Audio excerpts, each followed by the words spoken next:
जय श्री राम, राधे राधे, हर हर महादेव। आशा करते हैं आप सब पर श्री जी की कृपा होगी, आपकी इसकी कृपा होगी। तुम आपके लिए लेकर आए हैं गोपाल चौराहा। एक ग्वाले की दैन्यता से प्रसन्न होकर स्वयं मिलने आए श्री कृष्ण। उससे पहले अगर आप चैनल पर पहली बार विजिट करें तो प्लीज़ वीडियो को लाइक और चैनल को सब्सक्राइब करना ना भूलें। ऐसी वीडियो देखने के लिए तो आइए हम शुरू करते हैं। भक्त प्रसंग गोपाल चौराहे का।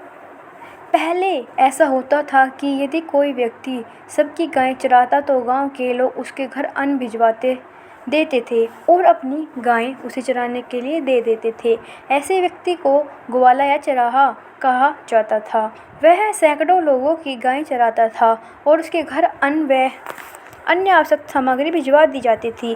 गोपाल चौराहे ना तो एक अक्षर पढ़ लिखा था और ना ही उसने कभी भगवान का नाम लिया या कोई धार्मिक चर्चा सुनी थी। उसका परमार्थ से कोई संबंध नहीं था। वह बस गाय चराता, जंगल में रहता, उसकी पत्नी उसे भोजन पहुंचा देती और गांव वाले परिवार चलाने के लिए उसे सामग्री दे देते थे। क्योंकि वह सबकी गाय चराता था, ना तो उसे किसी धर्म का ज्ञान था, ना किसी साधना का। गोपाल चौराहे को मिली नाम जप की प्रेरणा। एक दिन उसने देखा कि जंगल से संतों की एक मंडली जा रही थी जो जय श्री राम जय राम जय जय राम का कीर्तन कर रही थी। उनके कीर्तन को सुनकर उसे बड़ा आनंद आया। उसे लगा कि संतजन कितने भावविह्वल होकर झूम झूम कर गा रहे हैं। उसने किसी से कोई बात नहीं की, बस वह उनके कीर्तन की धुन और नाम पकड़ लिया। और वह पूरा कीर्तन तो नहीं सुन पाया, लेकिन राम नाम उसे याद रह गया। यदि आप बिना गुरु मंत्र के भी नाम जप करोगे तो यह नाम जप आपको स्वयं गुरु तक पहुंचा देगा। उसकी आयु लगभग 50 वर्ष की थी। उसने कभी कोई तीर्थ की यात्रा भी नहीं की, कोई धर्म कार्य नहीं किया, कोई शास्त्र नहीं पढ़ा, ना ही कभी सत्संग सुना, कुछ भी नहीं। लेकिन अब उसे अलौकिक रूप से नाम में मिठास महसूस होने लगी थी। कभी कभी वह जोर जोर से गाने लगता, कभी कभी नाचने भी लग जाता।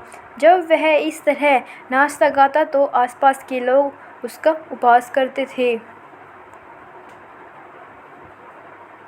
लोग कहते, ऐसे करने से क्या मिलेगा, नाम जप से क्या हो जाएगा। उसने कहा, मैंने तो कभी सोचा ही नहीं था कि इससे कुछ मिलेगा। मैं तो बस ऐसे ही गा रहा हूँ, लेकिन आप लोग मेरा उपहास कर रहे हैं। क्या इस तरह गाना गलत है? मुझे तो अच्छा लगा। जैसे संतजन गा रहे थे तो मैंने भी गाना शुरू कर दिया। क्या वाकई में आप लोग समझते हैं कि यह गलत है? उन्होंने कहा, तू मूर्ख है, तुझे क्या समझ आएगा। और ऐसा कहकर वे उसका मजाक उड़ाते हैं। गोपाल चौराहे की गुरु की खोज। उसके मन में एक बात आई, कोई तो मुझे प्रेरणा दे कि जो नाम मैंने संतों के मुख से सुना, क्या वह परम सत्य है? क्या वह परम सुखकारी है? क्या सचमुच इससे वैकुंठ की प्राप्ति हो सकती है? कोई तो ऐसा मिले जो यह सब मुझे बताए। जब किसी के हृदय में ऐसी सच्ची आकांक्षा उत्पन्न होती है तो स्वयं प्रभु मार्ग प्रशस्त कर देते हैं। ऐसे भाव से जब कोई पुकारता है तो भगवान मिल ही जाते हैं। एक दिन जब लोग उसको पास कर रहे थे, उसी समय उसने देखा कि एक परमहंस संत लंगोटी पहने, हाथ में कमंडल और डंडा धारण किए हुए वहाँ से गुजर रहे थे। वह दौड़कर उनके चरणों में गिर पड़ा और विनती करते हुए बोला, महाराज जी, एक बात बता दीजिए। जो राम मैं जप रहा हूँ, उसी को लेकर लोग मेरा मजाक उड़ाते हैं। क्या इसी से मेरा कल्याण होगा? मुझे वैकुंठ की प्राप्ति हो सकती है? इस पर उन संत भगवान ने मुस्कुराते हुए कहा, बेटा, यह भगवान का अत्यंत मंगलमय नाम है, लेकिन मुझे लगता है कि अब तुम्हें एक सद्गुरु की आवश्यकता है। यदि तुम गुरु कृपा पात्र बन जाओगे तो उपवास करने वालों की बातें तुम्हें मन को छू नहीं सकेगी और निश्चित रूप से तुम्हें भगवत साक्षात्कार होगा। यह सुनकर वह भावविभोर हो गया और उनके चरणों को पकड़ लिया और कहने लगा, महाराज आप ही मेरे गुरु बन जाइए, आप ही मुझे गुरु मंत्र दे दीजिए। संत बोला, बेटा मैं इस समय तीर्थ यात्रा पर हूँ, अभी यह संभव नहीं है, लेकिन यदि तुम भगवान से सच्चे मन से प्रार्थना करोगे तो तुम्हारा कल्याण के लिए निश्चित ही तुम्हें तुम्हारे सद्गुरु देव प्राप्त होंगे। बेटा तेरे ऊपर भगवान की विशेष कृपा है क्योंकि तू संतों में श्रद्धा रखता है। मेरी बात पर विश्वास करना, तू एकांत में बैठकर रो पुकार कर प्रभु को बुला, तुझे सतगुरु अवश्य मिलेंगे। इतना कहकर वे संत तीर्थ यात्रा के लिए आगे बढ़े। अब गोपाल चौराहे को मिले उसके गुरुदेव। तो आइए जानते हैं। अगर आपको यहाँ तक अच्छी लगे प्लीज़ वीडियो को लाइक और चैनल को सब्सक्राइब करना ना भूलें। ऐसी ही वीडियो देखने के लिए और ऐसे ही भक्त प्रसंग सुनने के लिए और अपने सनातन धर्म को पुष्ट करने के लिए, ऐसी ही वीडियो देखने के लिए लाइक और सब्सक्राइब और कमेंट में राधे राधे जरूर लिखें। तो चलते हैं। गोपाल चौराहे को मिले उसके गुरुदेव। अब वह ग्वाला एकांत में जाकर साधना करने लगा। कभी वह पेड़ों पर चढ़कर दूर तक देखने की कोशिश करता कि कोई संत आ रहे हैं क्या। उसके लिए भोजन पहुंचा दिया जाता, वह खा लेता, गाय चराता और मन ही मन एक ही खोज में लगा रहता, मुझे मेरे सतगुरु मिल जाए। बहुत समय बीत गया पर उसका विश्वास कभी नहीं डगमगाया। उसे पूरा भरोसा था कि उस परमहंस संत ने कहा था, यदि तुम सच्ची भावना करोगे तो सतगुरु अवश्य मिलेंगे। यह बात सत्य होकर रहेगी। और फिर एक दिन वह हुआ।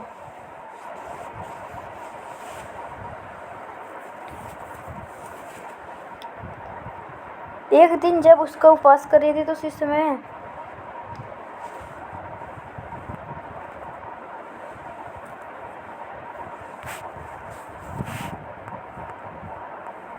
फिर एक दिन क्या हुआ जानना चाहते हैं आप?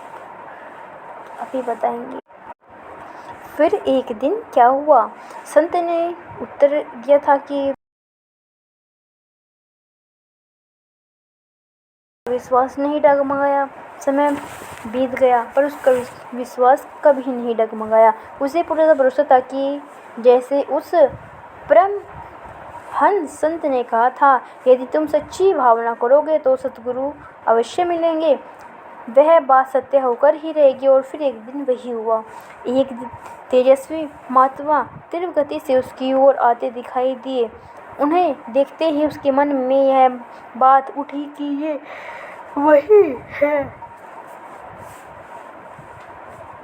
वही है, यही मेरे सतगुरु है। वह दौड़कर उनके चरणों में गिर पड़ा। जैसे ही उसने उसके चरणों को स्पर्श किया, एक बिजली सी उसके शरीर में दौड़ गई। उसी क्षण उस ग्वाले के हृदय में यह दृढ़ भाव जागा, अब बात बन गई, गुरु मिल गए। उसकी आंखों में अश्रुधारा बहने लगी। उसे सहज ही अनुभव हो गया कि वह संतों की भविष्यवाणी के अनुसार प्रकट हुए सतगुरु है। उसने उन संत से विनम्रता से कहा, प्रभु कृपा करके मुझे गुरु मंत्र दे दीजिए, इस भाव सागर से पार कर दीजिए। संत ने उत्तर दिया, बेटा ऐसी कोई दीक्षा नहीं दी जाती, पहले जाकर स्नान कर आओ, फिर हम एकांत स्थान में बैठेंगे और उपदेश देंगे। वह बोला, महाराज मैं एक जंगली आदमी हूँ, गाय चराता हूँ, हमारा किसी घर बार से ना कोई लेना देना है, ना किसी संसारिक व्यवहार से, भोजन तो ऐसा ही आ जाता है। संत बोला, अच्छा तो पहले स्नान करके आओ। स्नान करके वह लौटा और दोनों एक वृक्ष के नीचे बैठ गए। संत बोले, मैं तुम्हें कुछ नियम दूंगा जिनका पालन तुम्हें करना होगा। गोपाल चौराहे को उनके गुरु से मिला एक नियम। वह बड़ी सरलता से बोला, महाराज मैं एक सीधा साधा गंवार आदमी हूँ, ना तो आपके सारे नियमों का पालन कर पाऊंगा, ना किसी व्रत का और ना ही कोई साधना कर सकता हूँ। आप देख ही रहे हैं मेरी हालत, 50 साल का हूँ, बिल्कुल अनपढ़ हूँ, कोई धर्म कर्म नहीं जानता, बस गाय चराता हूँ। मुझसे बहुत सारे नियमों का पालन नहीं हो सकेगा, लेकिन कृपा करके कोई एक नियम दे दीजिए और मैं वचन देता हूँ कि चाहे प्राण चले जाए उस नियम का पालन जरूर करूँगा।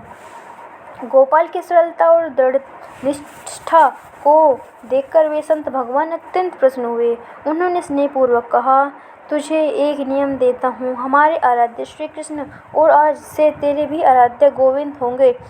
तेरे लिए यही नियम है, जब तक तू गोविंद को भोग न लगा लो तब तक कुछ भी मत खाना, चाहे सूखी रोटी मिले, दूध मिले, छाछ मिले, जो कुछ भी मिले, पहले गोविंद को अर्पित करना, फिर भोजन करना। गोपाल ने तुरंत हाथ जोड़कर कहा, गुरुदेव, मेरे प्राण भले ही चले जाए, लेकिन आज के बाद गोविंद को भोग लगाए मेरी जिह्वा पर कुछ भी नहीं जाएगा। वह तो सच्चा सीधा हृदय वाला था। अब तो गोपाल आनंद से झूम उठा। उसे गुरुदेव मिल गए, गुरु मंत्र मिल गया और वह गोविंद भी मिल गए। गोपाल चौराहे ने किया नियम का पालन, गोविंद के बिना अन्न नहीं। इसके बाद गोपाल के घर से भोजन आया। भोजन में केवल चटनी और रोटी थी। वह एकांत में एक वृक्ष के नीचे बैठ गया और प्रेमपूर्वक बोला, आओ गोविंद, भोग पाओ। अब गोपाल चरवाहा मन ही मन विचार करने लगा, श्री कृष्ण तो आ ही नहीं रहे हैं। गुरुदेव ने कहा था कि बिना भोग लगाए कुछ नहीं खाना है। वह पूरे दिन भगवान की प्रतीक्षा करता रहा। वह सोचता रहा कि गुरुजी ने तो कहा था कि भगवान घट घट में विराजमान है, तो वे कहीं से प्रकट हो सकते हैं। वह भीतर ही भीतर जप करता रहा। वह बार बार कहता रहा, आओ भगवान, ये भोग पाओ, लेकिन प्रकट ही नहीं हुए। रात्रि हो गई। जब देखा कि प्रभु नहीं आए तो उसने वह भोजन उठा लिया और गाय को खोल दिया। वह भूखा ही रह गया। प्रभु की प्रतीक्षा में गोपाल चरवाहे का उपवास हो गया। दूसरे दिन फिर से उसके घर से भोजन आया। उसने पेड़ से एक पत्ता तोड़ा, उसे जल से शुद्ध किया और उस पत्ते पर भोजन सजाया। फिर वह भाव भरे स्वर में भगवान को पुकारने लगा, आओ प्रभु। गुरुदेव ने आज्ञा दी कि बिना आपको भोग लगाए मैं कुछ भी ग्रहण नहीं कर सकता, लेकिन आज भी भगवान प्रकट नहीं हुए। शाम हो गई। उसने फिर वह भोजन उठाया और अपनी गाय को खिला दिया। स्वयं फिर से उपवास कर लिया। गोपाल चरवाहे की आयु 50 थी। वह दिन रात में पीछे दौड़ता था और गाय के पीछे दौड़ता था और भूखा भी था। धीरे धीरे उसके शरीर में सामर्थ्य कम होने लगी। काफ़ी दिन बीत गए। तीसरा दिन, चौथा दिन, 5वां दिन, 6वां दिन, 7वां दिन। वह बस ये सोचता रहा, हे प्रभु, चाहे प्राण निकल जाए, हम गुरु की आज्ञा नहीं तोड़ सकते। अगर आप नहीं आएंगे तो मैं भूखा मर जाऊंगा, लेकिन गुरु की आज्ञा की अवहेलना नहीं करूंगा।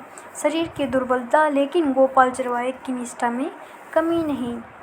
वह केवल एक साधारण चरवाहा था। उसकी कोई पूर्व साधना नहीं थी, लेकिन गौ सेवा के पुण्य और नाम जप की कृपा से उसे संतों में विशेष स्नेह और गुरु कृपा से उसे भगवान के दर्शन की इच्छा जागृत हुई। उनके शरीर की हड्डियां दिखने लगी। उसकी पत्नी ने पूछा, भोजन तो मैं रोज लाती हूँ, आप रोज मुझसे भोजन लेते भी हैं, क्या आप भोजन नहीं खा रहे हैं? उन्होंने उत्तर दिया, यह आपकी चिंता का विषय नहीं है। यहाँ से हमें यह शिक्षा मिलती है कि अपने गुरु द्वारा दिए गई साधना को किसी से साझा नहीं करना चाहिए। यह केवल अंदर ही अंदर सोच रहे थे कि गुरुदेव ने कहा था कि भगवान आएंगे और जब तक वे नहीं खाएंगे तब तक तुझे भी नहीं खाना है। हालांकि उनका गुरु का उद्देश्य कुछ और था। गुरुदेव का कहना था कि आप भगवान को भोग लगाकर खाए और भजन कीजिए तो गुरु मंत्र के प्रभाव से आपके मानस पटल पर भगवान के दर्शन होंगे।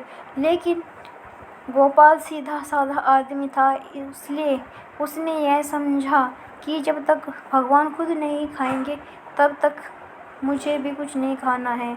गोपाल चरवाहे की पत्नी की चिंता और विनती। 18 दिन बीत गए। गोपाल ने कुछ नहीं खाया, कुछ नहीं पिया। गोविंद भी अपने भक्तों को निहारते रहते हैं। 19वें दिन उसकी पत्नी भोजन लेकर आई और पूछा, क्या आपको कोई रोग हो रहा है? आप भोजन क्यों नहीं खा रही है? क्या मैं रुक जाऊं आपकी सेवा के लिए, या आप घर चलिए?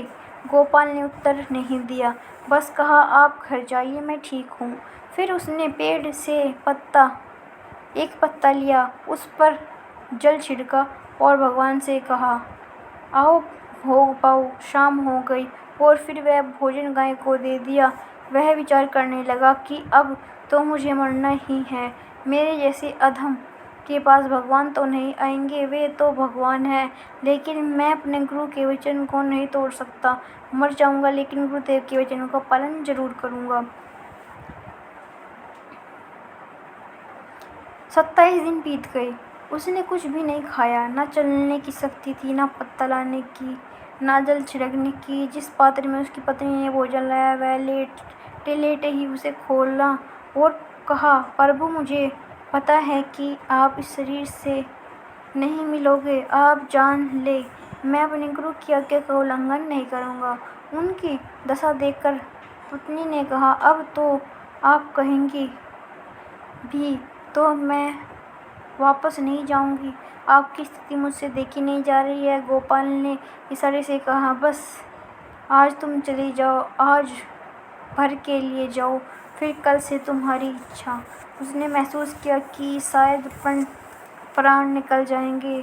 आज तुम जाओ, फिर कल से जैसे तुम्हारा मन हो। गोपाल चरवाहे की पुकार सुन मिलने आए श्री कृष्ण जी। गोपाल के आंसू लगातार बह रहे थे। वह लेटे लेटे रो रहा था।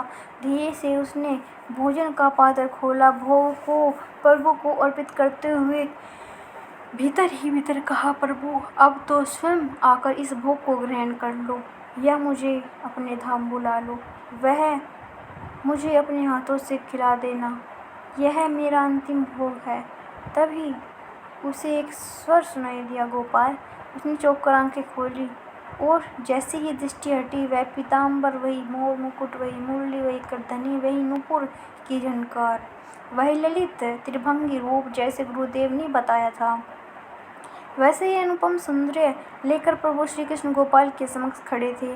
ना कोई गाय उन्हें देख पा रही थी, ना कोई चरवाहा। केवल गोपाल ही प्रभु के उस रूप को देख पा रहे थे, क्योंकि जब किसी से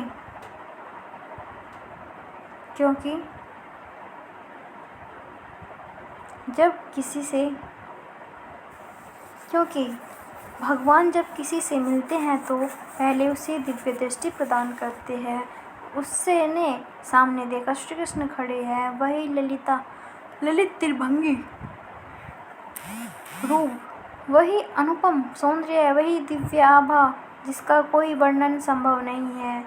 तेज इतना कि गोपाल की आंखें टिक ना सकी। वो आंख बंद कर गया और तब देखा, मानस पटल पर भी वही भगवान विराजमान है।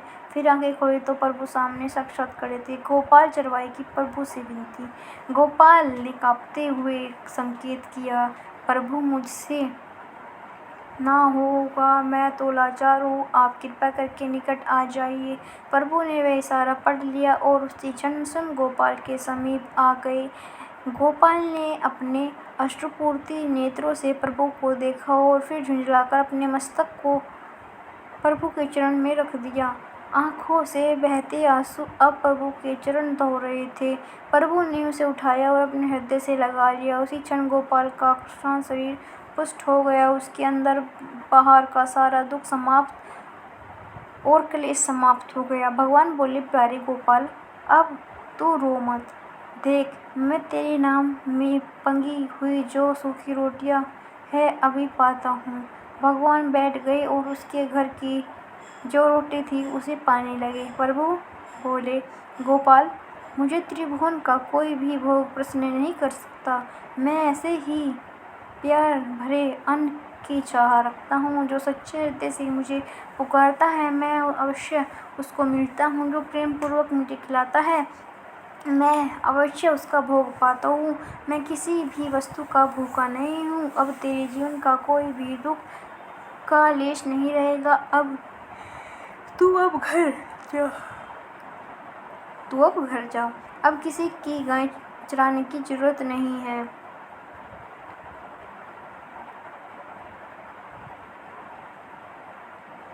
कुल परंपरागत तेरे कुल में लक्ष्मी बढ़ती रहेगी। तुझे कुछ करने की जरूरत नहीं।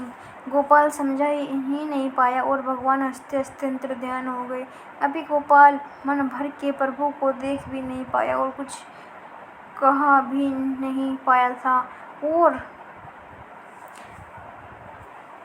भगवान अंतर्ध्यान हो गए।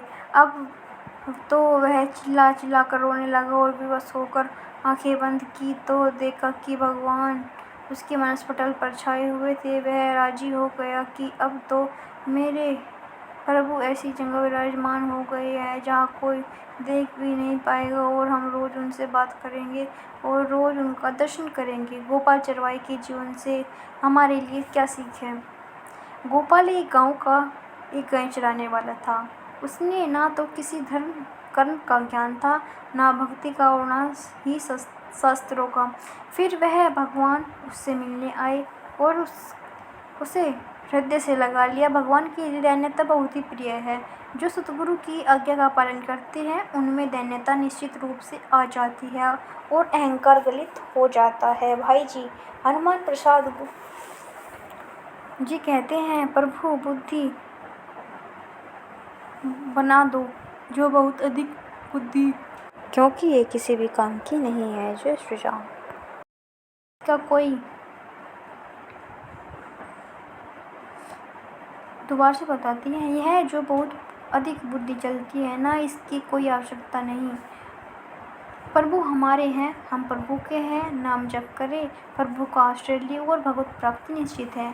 भगवान ने गोपाल से कहा कि मुझे त्रिभुवन का कोई भी भोग प्रश्न नहीं कर सकता है। जिन्हें यह भ्रम है कि वे यह अधर्म से कमा कर 56 भोग लगाकर प्रभु को प्रसन्न कर लेंगे, वे प्रभु की इस बात को अच्छे से समझ ले कि कभी एकांत में प्रेम से रोकर उन्हें खिलाकर देखो। चाहे एक छोटी कटोरी में सब्जी 2 रोटियां ही लो, लेकिन यदि दैन्य भाव से कहो, हे नाथ कहाँ आप और मैं आपको कुछ कैसे खिला सकता हूँ, बस यही कहते जाओ और बीच बीच में ही जल पिलाओ। जैसे भाव रखोगे वैसे ही प्रभु आपके साथ रहेंगे। मानो गोपाल के बहाने से प्रभु हमसे कह रहे हो कि वास्तव में क्या चाहिए आपको,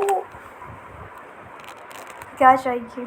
हम तत्कालीन वर्तमान दुख को तो मिटा सकते हैं, लेकिन संपूर्ण दुखों का नाश केवल नाम जप से ही संभव है। देखो गोपाल ने जब संतों की वाणी सुनी और राम राम का जप शुरू किया तो उसे गुरु मिल गई और जब उसने गुरु की आज्ञा का पालन किया तो उसे भगवान की प्राप्ति हुई। धारण करो चाहे कितना भी कष्ट है, अब पीछे मत हटो। संत पलटूदास जी कहते हैं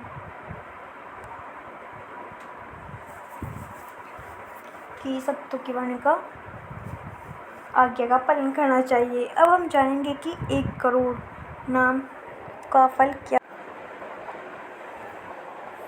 1 करोड़ नाम का फल।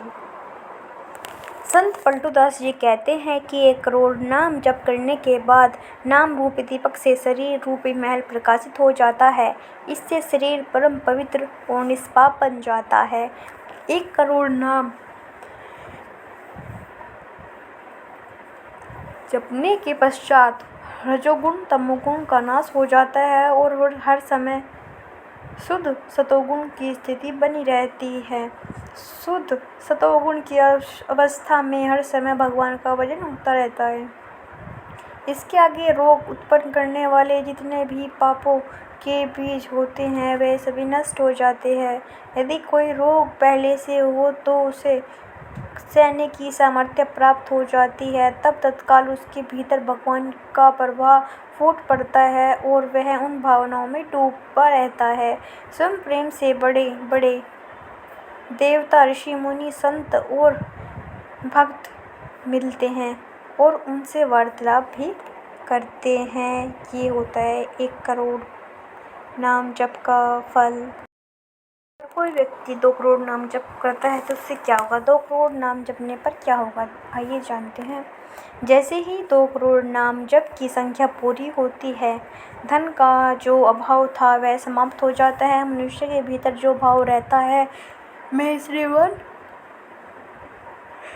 कि मैं ऐश्वर्यवान इष्टवान बनूं, धनवान बनूं, वह भाव भी समाप्त हो जाता है। यदि किसी को धन की आवश्यकता हो तो कहा गया कि निर्धनता की जो पीड़ा उसे भीतर से सता रही थी वह समाप्त हो जाती है। उसकी आवश्यकताओं से अधिक धन भगवान देने लगते हैं जब 2 करोड़ नाम जप पूरे हो जाता है।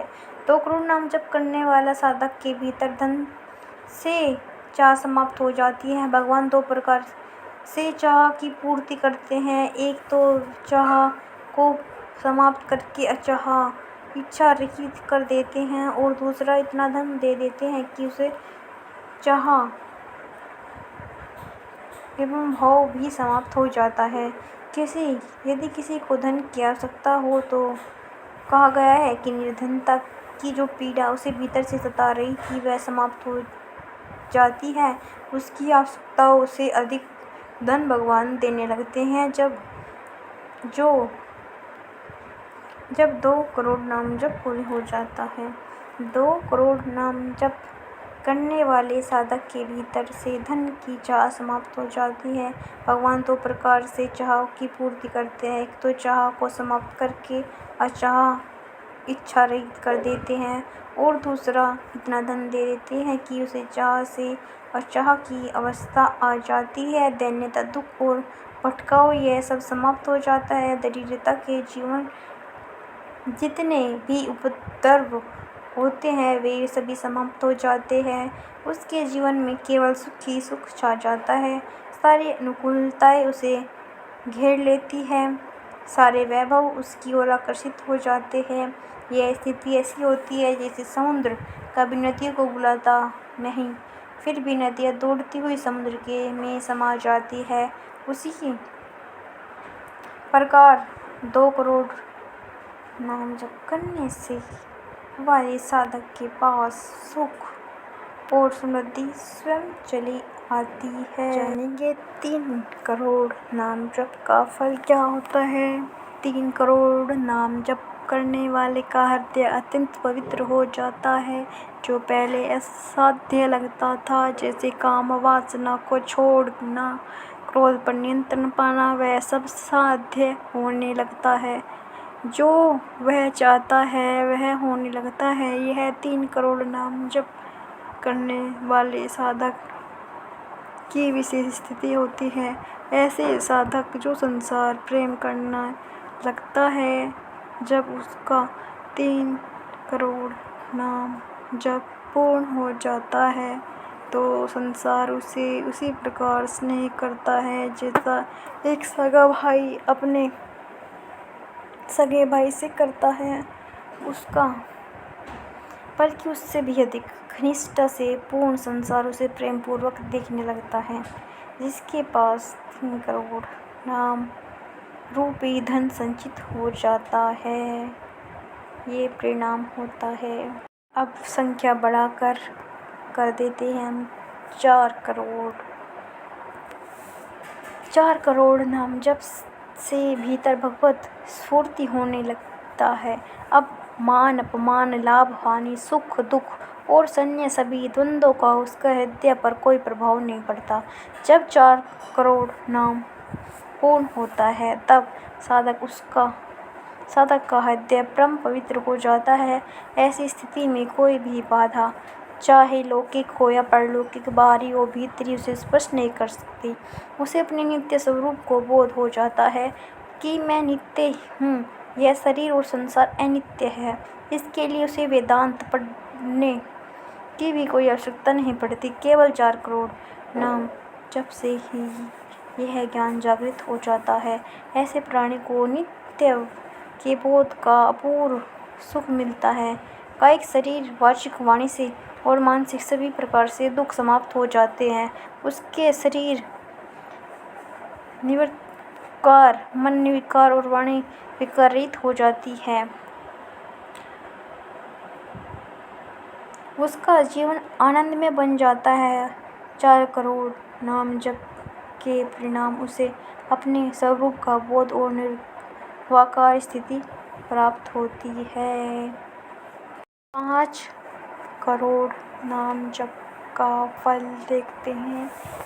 5 करोड़ नाम जपने पर क्या होगा? जब कोई साधक 5 करोड़ नाम जप कर लेता है तो उसका भीतर विद्या का प्रादुर्भाव हो जाता है।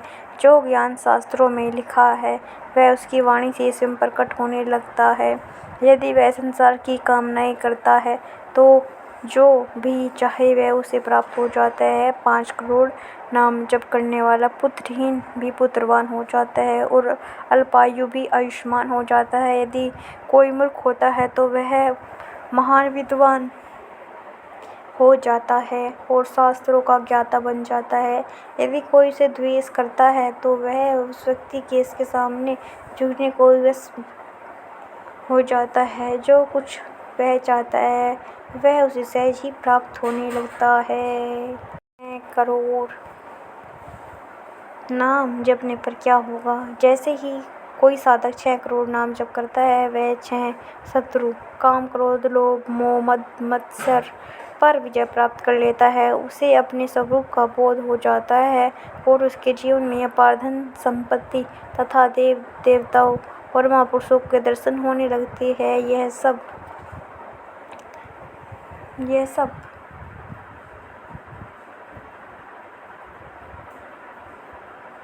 शत्रु काम, क्रोध, मोह, मत्सर पर विजय प्राप्त कर लेता है। यह अपने स्वरूप का बोध हो जाता है। जीवन में अपार धन संपत्ति का रूप, देवी देवताओं का, महापुरुषों को दर्शन होने लगते हैं। यह सब अपार आनंद में अनुभव होता है। यह 6 करोड़ नाम जप पर असाध्य से साध्य रोग भी ठीक हो जाता है। यदि कोई ऐसा रोग हो जो कभी ठीक नहीं होता और साधक संकल्प पूर्वक 6 करोड़ नाम जप करे तो वह तत्काल ठीक हो सकता है। अब प्रश्न यह उठता है, जो भजनानंदी महात्मा है उनके जीवन में फिर भयानक रोग क्यों देखे जाते हैं? ऐसा इसलिए है क्योंकि वे 6 करोड़ नाम इस नाशवान शरीर की रक्षा के लिए व्यर्थ नहीं करते। यह तो ऐसा हुआ जैसे कोई ब्रह्मास्त्र का प्रयोग मच्छर मारने के लिए करे। वह सोचते हैं कि जब तक जीना है तब तक यह शरीर जी ले, लेकिन 6 करोड़ नाम जप का उद्देश्य तो भगवान की प्राप्ति होना चाहिए, न कि शरीर की रक्षा। उत्तम विचार श्री महाराज। जय श्री राधे। 7 करोड़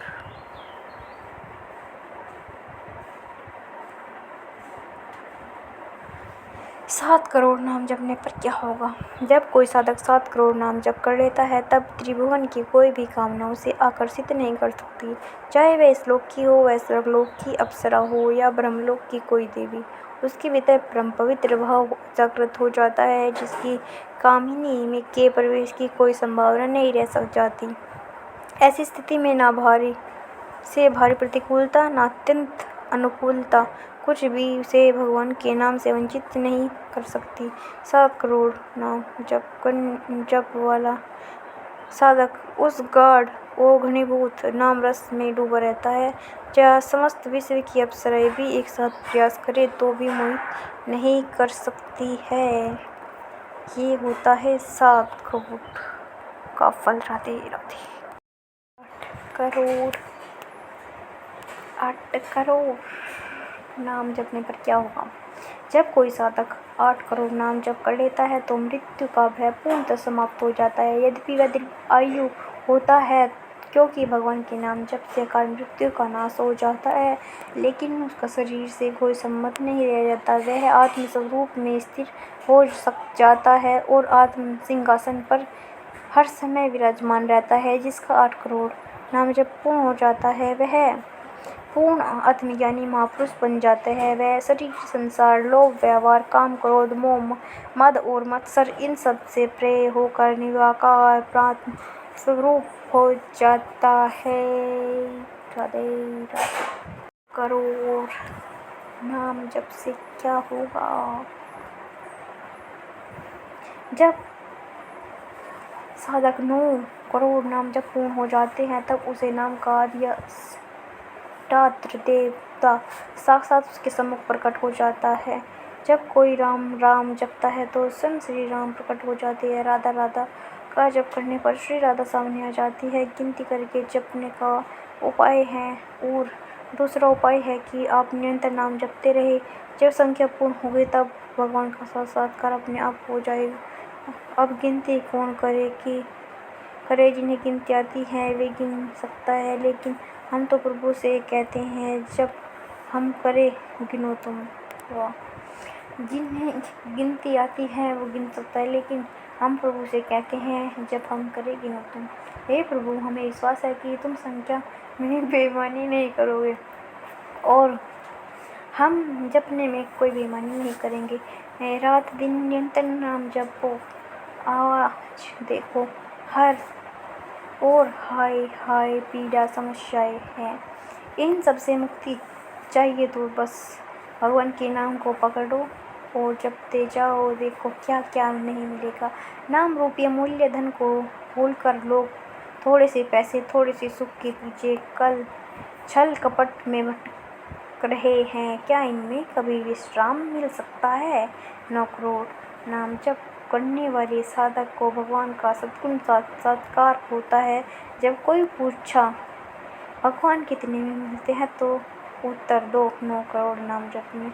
उस साधक के सामने साक्षात श्री राम, श्री राधा, श्री पार्वती जिसे वह चाहता है प्रकट हो जाते हैं। 9 करोड़ नाम जपने वाला साधक अपनी वाणी में से सत्य वक्ता बन जाता है। वह जो भी कहता है वह घटित होता है। यदि वह कहे जाओ तुम मंगल हो, तुम सचमुच मंगल होता है। यदि कहे जाओ तुम्हें भगवान का साक्षात्कार हो तो भगवत साक्षात्कार हो जाता है। 10 करोड़ का फल जानेंगे हम। 10 करोड़ नाम जपने पर क्या होगा? जब साधक का 10 करोड़ नाम पूर्ण हो जाता है तो उसका संचित प्रारब्ध और क्रियामान तीनों प्रकार के कर्म भस्म हो जाते हैं। अब उसे प्रारब्ध भोगने की पूर्ण सामर्थ्य प्राप्त हो जाती है। बिना दुखी की छाया की इस अवस्था तक पहुँचने से पहले ही उसे भगवत साक्षात्कार हो चुका होता है। पर अब उसके आगे जो जप होता है वह कर्मों को जला डालता है। अब कर्मों की कोई पकड़ नहीं, कोई संस्कार शेष नहीं। उसके हृदय में अब भगवान का साक्षात्कार स्वरूप स्थिर हो गया।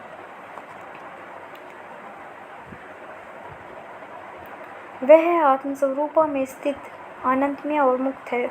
अब प्रश्न उठता है कि क्या भगवान के दर्शन के बाद भी जन्म होता है? हाँ, कई उदाहरण हैं। मुचुकुंद जी को भी दर्शन के बाद अगले जन्म में निर्दोष मिला। दुर्योधन ने भी श्री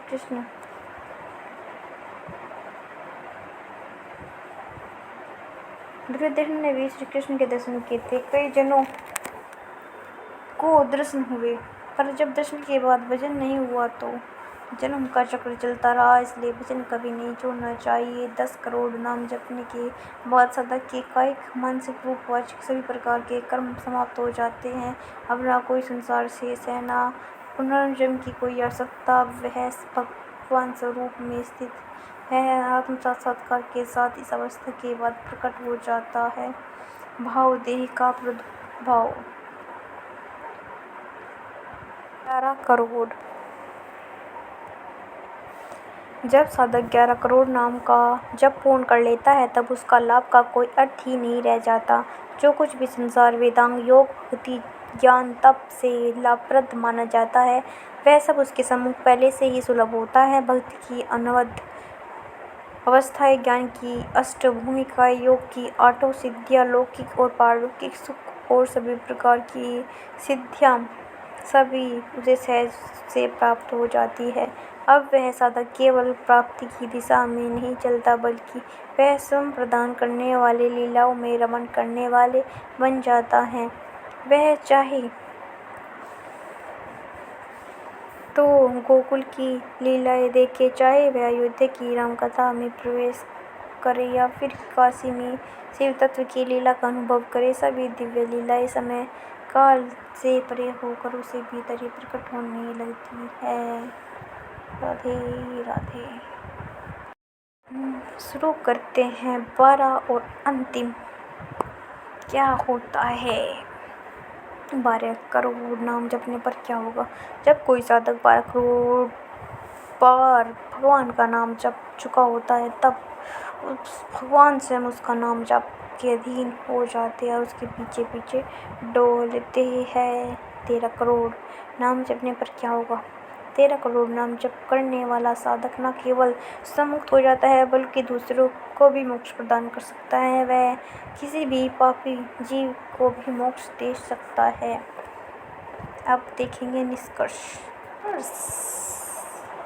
नाम जप बहुत महान साधना है। अब एक क्षण भी व्यर्थ नहीं जाने देना चाहिए, क्योंकि जो भी चाहिए वह नाम जप से ही प्राप्त हो सकता है। नाम में ही सब कुछ समाया हुआ है। चाहे धन चाहिए, जीवन साथी चाहिए, संतान चाहिए, जो भी चाहिए वह सब नाम जप से मिल सकता है। लेकिन यह ऐसा नहीं है कि बस 2-4 माला फेर ली और बस सब कुछ मिल गया। कदम ऋषि ने 10,000 वर्षों तक भगवान का नाम जपा, तब जाकर वह उन्हें देवहूति जैसी पुण्यवती पत्नी मिली, जो स्वयं भू पनमनु और शतरूपा की पुत्री थी। और उनके पुत्रों में स्वयं भगवान के कपिल देव जी प्रकट हुए। वह हमारे पास तो 10,000 वर्षों की आयु नहीं है, परंतु जो 70-80 वर्ष का जवान है, उसमें यदि हम पूरी लगन, श्रद्धा और सतत प्रयास के नाम जप करें तो नाम जप के माध्यम से जो चाहोगे वह अवश्य प्राप्त हो जाएगा। मन ने हर किसी पर अधिकार कर रखा है। जो व्यक्ति अपने मन पर अधिकार कर लेता है वह सच्ची सम्मान का अधिकारी बनता है। जो स्वयं नाम जप करता है वह मन पर पूर्ण नियंत्रण पा लेता है और उसके मन उसके अधीन हो जाता है। जो बुद्धि पहले प्रकृति के अधीन थी, अब परमात्मा के अधीन हो जाती है। जो कुमति दुष्ट बुद्धि के कारण जड़ और चैतन्य के बीच की गांठ पड़ती थी, अब वह खुल जाती है और सुमित प्रकट होती है। नाम जप करने वाले को किसी अन्य साधन की आवश्यकता नहीं पड़ती, स्वयं ही वह दिव्य बोध प्राप्त कर लेते हैं। यदि भगवान में आसक्त होना है तो एक सरल नियम अपनाइए। जैसे गरीब आदमी धन कमाने का विचार करते करते निरंतर मेहनत करता है, वैसे ही आप भगवान का नाम जप करके नाम रूपी धन इकट्ठा करें। जो चाहोगे वही प्राप्त होगा। इसलिए एक नियम बना लो, आपके जीवन से भगवान का नाम कभी न छूटे। अधिक से अधिक नाम संख्या इकट्ठा करें और उसे भगवान के चरणों में अर्पित करें। आप जो चाहोगे वही प्राप्त होगा। यदि ये सच पूछा जाए तो नाम जप का फल यही है कि आपकी कोई इच्छा नहीं रह जाएगी, कोई चाहत नहीं रहेगी। कमेंट में जरूर लिख के राधे राधे।